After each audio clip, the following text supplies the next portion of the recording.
Yvette Modestin, it's a pleasure to have you here in this conversation with University of Panama.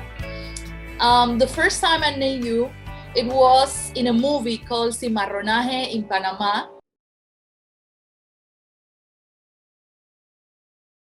Calunga, el mar poderoso, el reino de los espíritus. Cuando los hombres blancos llegaron a nuestras tierras, nuestros ancestros pensaban que eran muertos que se le había emblanquecido la piel. El rumor era que nos iban a comer para poder resucitarse. En la travesía, muchos murieron en el infierno de los barcos negreros. Muchos murieron por las condiciones horribles y las enfermedades. Los documentos dicen que muchos murieron por el miedo y la melancolía. Nuestros ancestros llegaron a tierras extrañas sin manera para regresar. Nos trajeron aquí por una razón, para trabajar hasta morir.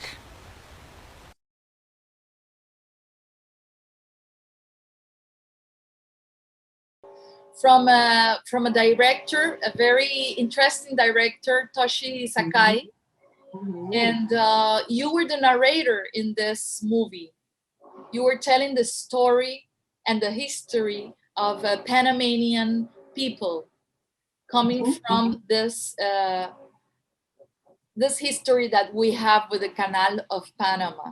But in last year, I was watching a video in which you were telling your own story about being a native speaker of English in Panama, a native speaker of Spanish in Panama, having your own identity, which is a new identity. You said something about being the Africa in Central America, about having Africa inside of you, coming from Panama, and mixing all this thing in a person. I'm not African because I was born in Africa. I'm African because Africa was born in me. That quote by Kwame Nkrumah is a guiding force for many of us who look beyond borders. That quote became a guiding force for me to be able to say, I'm your brother, I'm your sister. I come from the Gold Coast, the smell of coconut in the air, Black women walking, sashaying with some spirit. I come from sweetness, from love, from Black men with colognes that smelled like a basket of roses. I come from the Africa in Central America. I come from Colón, República de Panamá. And then I got on the plane to come as a college student here in Boston. And I thought I was ahead of the game because I grew up in the American section in Panama where I knew segregation and Black and whiteness, but I wasn't ready for what I was about to face. So that caught my attention, and I wanted you to share with our students and our colleagues, professors, this idea of being, having an identity and being part of it also. How do you consider your language also as part of a culture that portrays your personality as a writer, as an artist, as a political activist? You know, thank you so much, Lucy, for inviting me. You know, when we met, we immediately connected. So I'm excited to be sharing with you and with your students. You know, you inspire as a poet in whatever language you write and speak. So I want to say thank you for that incident. But, you know, I'm thinking back on almost 10 years working with Toshi and narrating the film and going all around Panama. It was very much, the movie's called Cimarronaje en Panama. But what I learned in the process, and since also beyond the process, pre the process, during the process, and post the process, is that this is not just about Panama. This is about Africans who were brought to the Americas, who resisted wherever they were at. Panama being a very clear point of entry to the Americas. But this story is not just about Panama. This story, I think, is for everyone to see, of how Africans were brought to the Americas, how those that were not enslaved resisted enslavement and survived in the lands of and the structures of Panama, and created Nombre de Dios, one of the still the oldest communities in Panama and in Colón and in the Americas. So for me, I would like the students to go into the film not seeing it as something outside of themselves, but seeing themselves in the story. Our own resistance as people of African descent, as Africans, may you be Afro-colonial Congo, which I see, I have a piece that's coming on in the book that's called The 3 Stages of Resistance in Panama. So I see the first stage as this Afro-colonial stage, the Congo stage, the point of entry, the Africans that came, enslaved and not enslaved, because people want to say that Bayano was a slave. Bayano was a free African in Panama. And then the second stage is the stage of the Afro-Caribbean, with the construction of the canal, the construction of the railroads.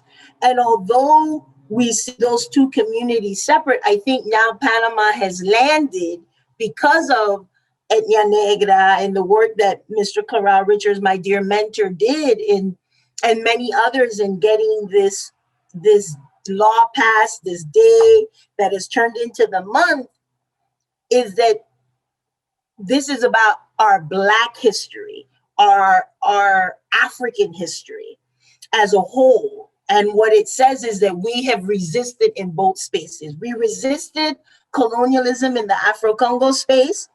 We resisted because Panama within the Afro-Caribbean story is a very unique story, because Afro-Caribbean were rejected by Panama as a whole, who did not, Arnulfo Arias did not want to give citizenship to those Caribbeans who came during the construction of the canal.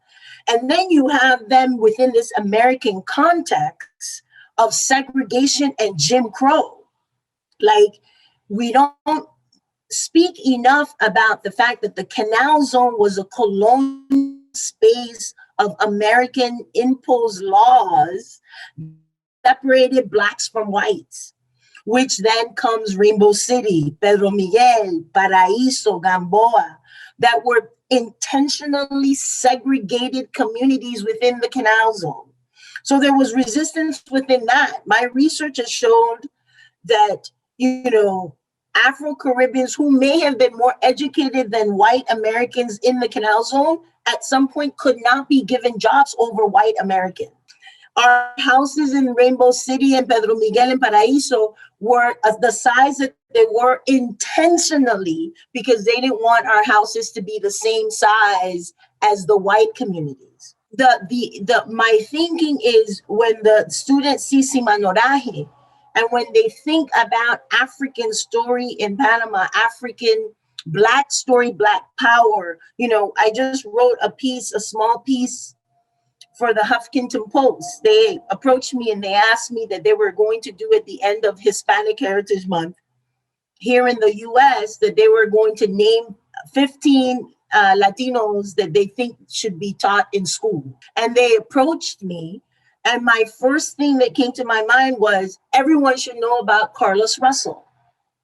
Carlos Russell is a Panamanian activist, poet, storyteller, who is also the founder of Black Solidarity Day in the US. And a lot of people don't make that connection because they automatically assume that it should be started by an African American. But when we think about Pan-Africanism and how Panama is unique, because Panamanians, we have a Latin American story because we are in Latin America. We have an American story, if you had any experience within the Canal Zone. And then you have this global Pan-African stuff. You know, one of the things, I was recently named ambassador for the Rastafari Alliance of Panama. And my whole thing is Rastafari goes beyond locks. The Rastafari for me connects to that statement that I made at the beginning of my PBS piece that you're talking about, is that I'm not African because I was born in Africa. I'm African because Africa was born in me, by Kwame Nkrumah.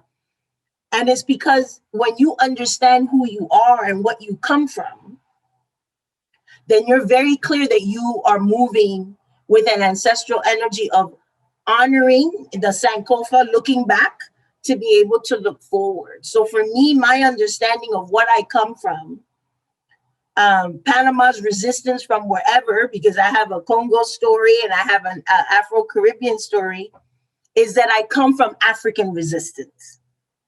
And that Panama, when, you know, my rejection to a certain extent of the term Latino, even though I know why I use it as an Afro-Latina within this context, but what I've learned over the years as an activist is that that word will never see me, because the word leans on white supremacy and white privilege.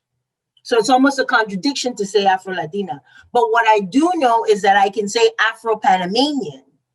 And if you understand Panama's African and Black history, then I don't need to use the word Latino.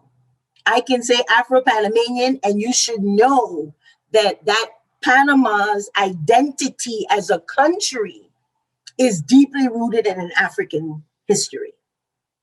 You know, when you think about even deeply rooted in a Pan-African history, a lot of people don't know Marcus Garvey lived in Colón.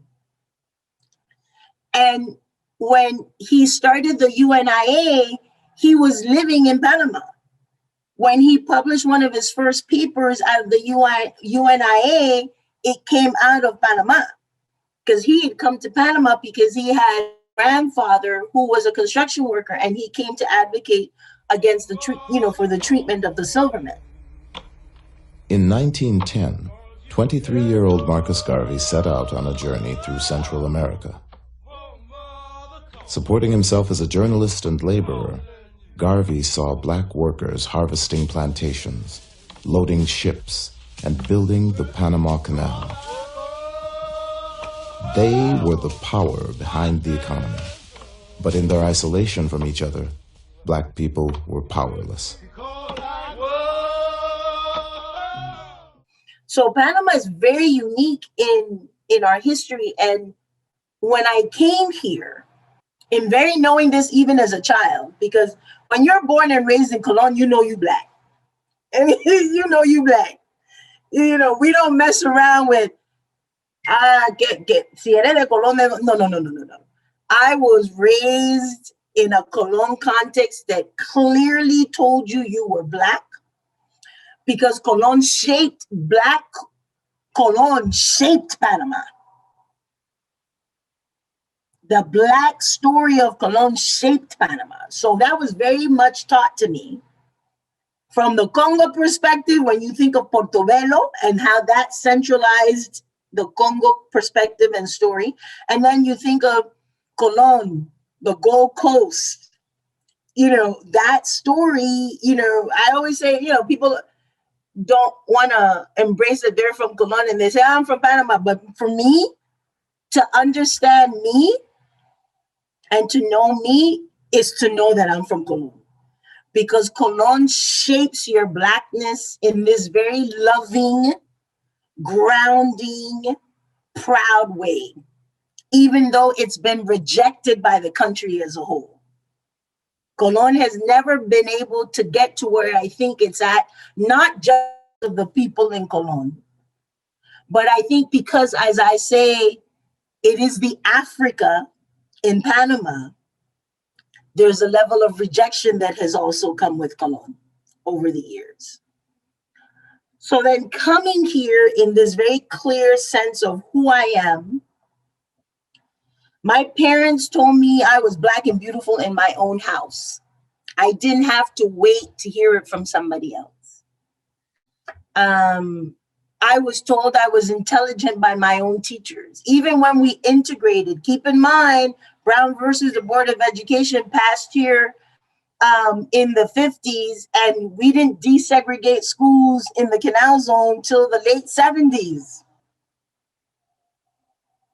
So coming here and then having people not know where Panama was, I was stunned. People will ask me, where's Panama? I'm like, are you serious? Your country has had its foot, his knee, its hand, all of it up in the country, and you don't know where Panama is? You don't even know about the Panama Canal. Like, I would be like, oh my gosh. And then this understanding, because people didn't know the uniqueness, I had professors that would be like, do you need help with that homework? This book might be really intense. I'd be like, I already read that. And they were like, you did? I was like, I had one of the best English teachers out of Cristoval Junior Senior High School, Beverly Hoffman. I already read that. And they didn't know what to do with me, because their context of an immigrant and their perception of a third world country was not supposed to be someone that looked like me, that I could carry a conversation equally in English and be good. What I wasn't prepared was to then have that same struggle in Spanish speaking settings, to go into settings where someone was probably Blacker than me, who would not speak to me in Spanish because they saw me as Black. And Black meant you couldn't be from Latin America, even though the person in front of me, the two largest Spanish-speaking communities in Boston are Dominicans and Puerto Ricans.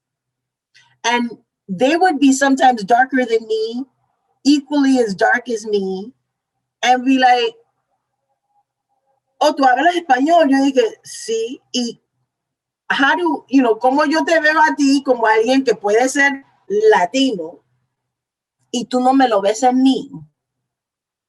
And that was really jolting. Para estar frente, to be in front of someone speaking in Spanish that looked like all our family members in Colón and in Panama, y te dicen, yo no soy negro, yo soy dominicano, yo no soy negro, yo soy puertorriqueño. Y ¿qué pasó aquí?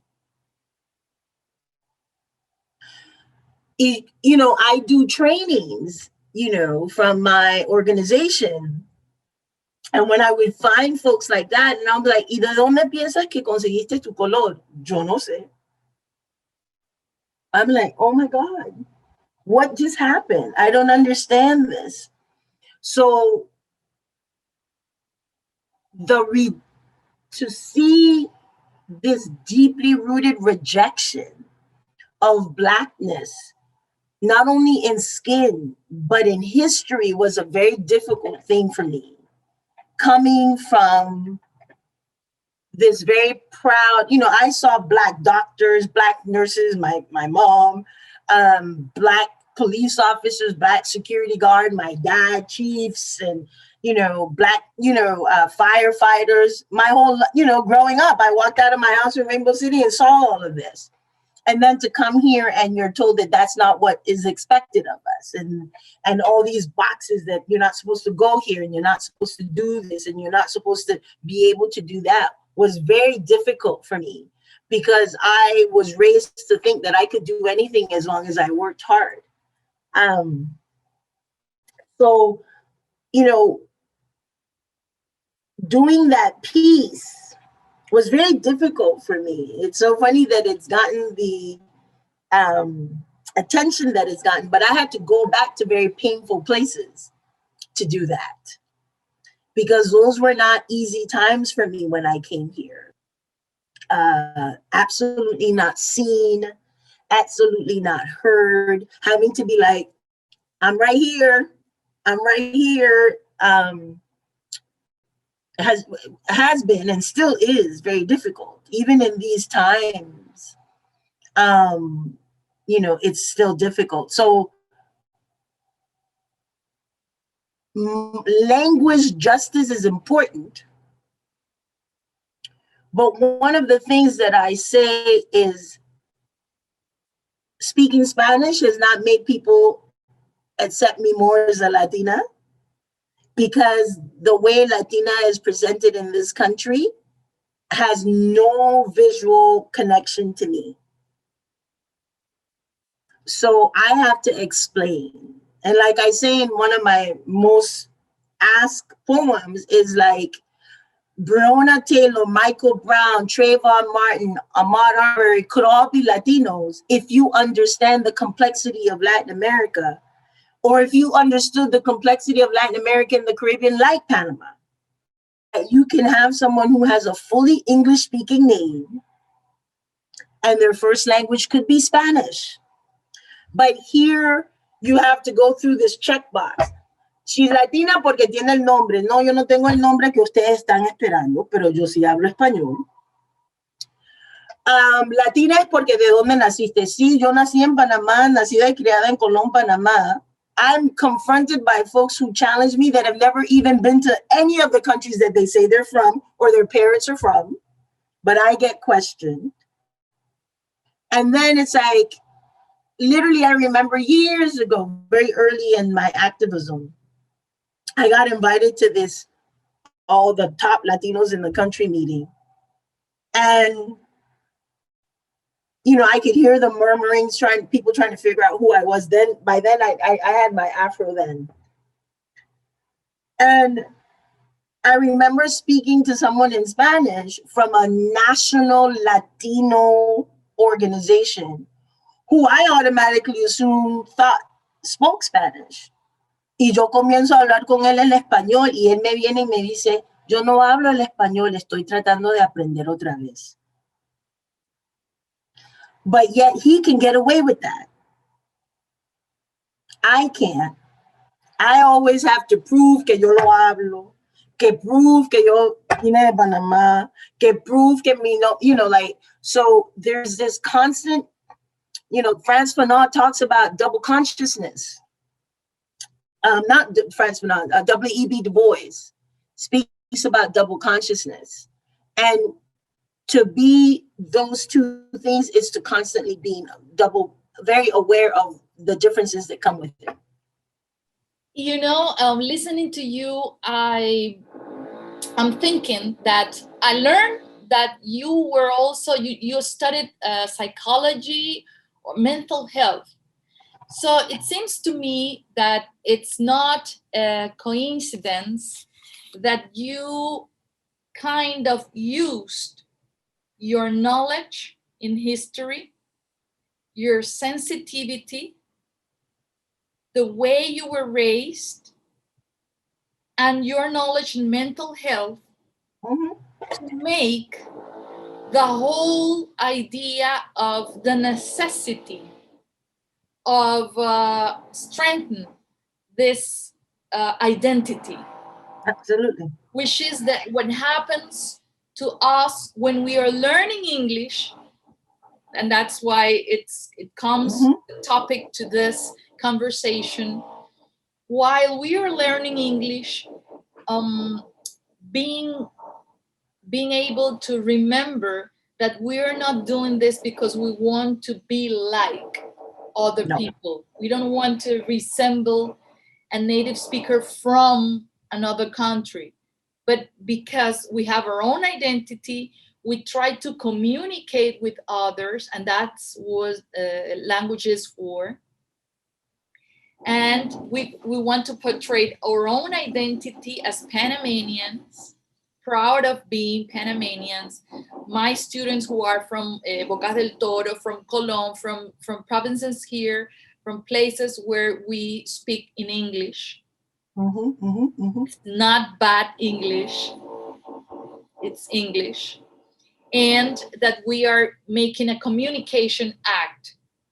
But it's not only with the way we speak, with the way we are. And everything here, everything in this idea, you use it to transform the reality, to transform the segregation, to transform the miscommunication between people because countries are not made of governments and decisions, political decisions, Yep.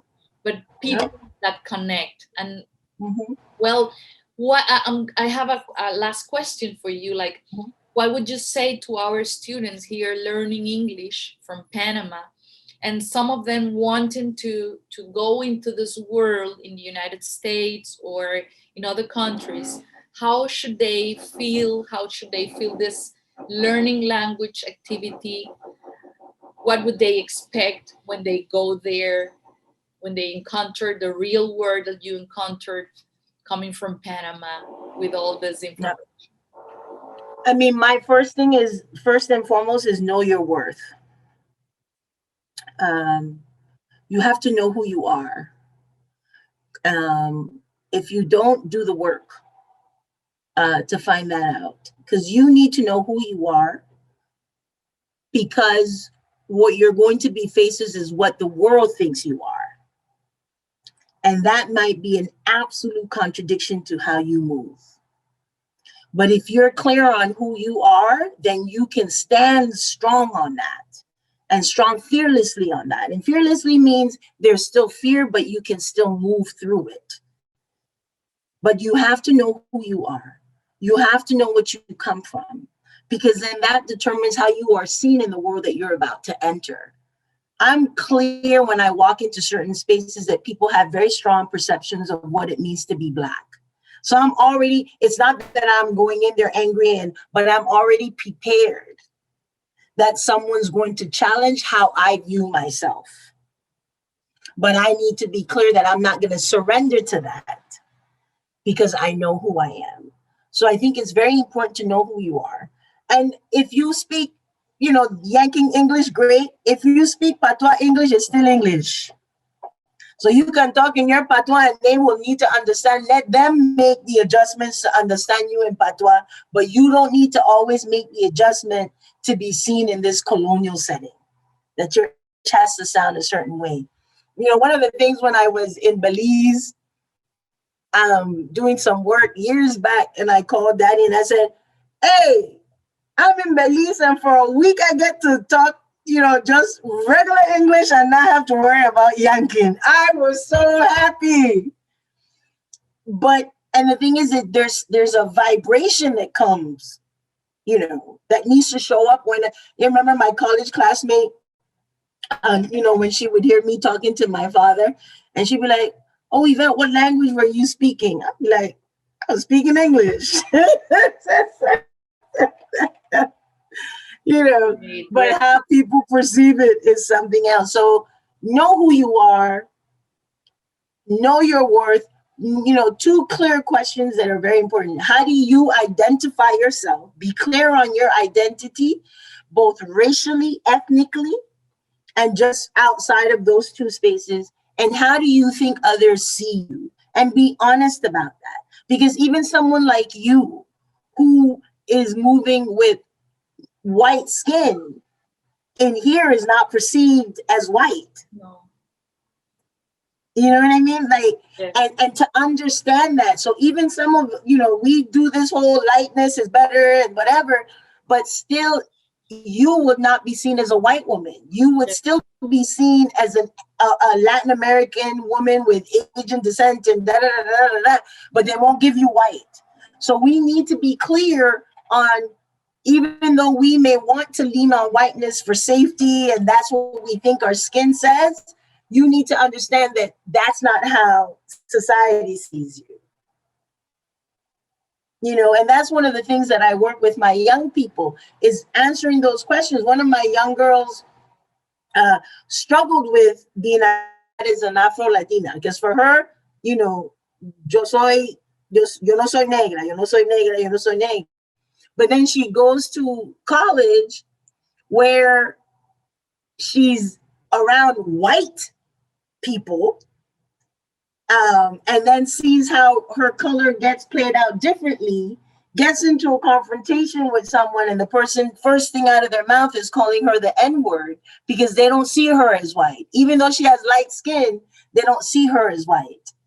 And it shook her up, because it was something that I had been trying to have her understand, that even though you move with lighter skin, when you go into this identified white setting, white American setting, they don't see you as white. They see you as someone light who is Hispanic or Latino. So they still see you as lesser than. But what happens is that then when we come back into our settings, you have those same Latinos that don't get to play white in white setting, come and play white in Latino settings. Yeah. So, you know who you are, know what you come with, know the history of your people, know how your history is perceived and seen and dealt with, so that you know what you are confronting and what you will need to respond to. Yvette, thanks a lot. It has been great to have you in this conversation. I know that you have a lot of commitments, so I double thank you for being here today. And I'll send you the result of this conversation. We're gonna have some inserts, you said, some images or some things. So I'll let you know when it's in. Okay, let me know if you need anything else, and hopefully, you know, next time home, if we're outside of this crazy pandemic stuff, I can come and spend some time in the classroom with your students. Yeah, great. Querida, canal abierto, si cuando quieras conversar un día así informalmente, yo creo que este canal nos sirve también, ¿no? Okay, muy bien. That was fun.